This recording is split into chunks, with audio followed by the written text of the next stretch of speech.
I thought everybody knew the rule that you never ask somebody if they're pregnant. When I was 19, I was working at a hospital. I was actually a housekeeper. I had my own kitchen on one of the wards, which meant every time I worked, I kind of had the same nurses and doctors kind of always on when I was working. Now, this was a couple weeks into lockdown and I had just turned 19. One of the nurses, who I saw kind of nearly every weekend when I was working, come up to me and stopped me really abruptly.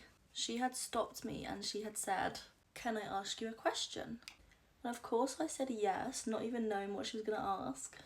And she straight out just asked me if I'm pregnant. I'm going to pause the story while I explain myself here. This woman wouldn't have known is that, yes, I was putting on a little bit of weight. It was lockdown, I was fresh in a relationship.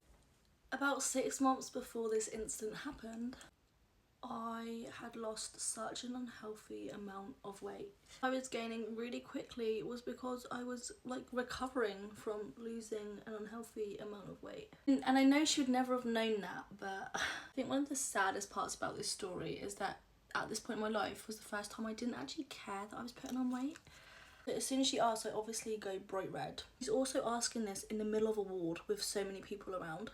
The first thing that comes out my mouth is, no, I'm on my period, I'm just bloated. I wasn't even on my period, and I shouldn't have even thought I had to justify anything. And goes, "Are you sure?"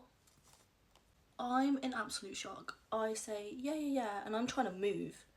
I'm trying to carry on walking, but she then hits me with the, "But I've been watching you the last few weeks. Why are you putting on weight so quickly?"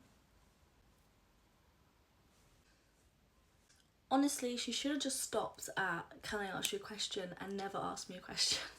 And it's weird because this interaction I think about probably more than I should. I always think about if she will ever even remember this conversation.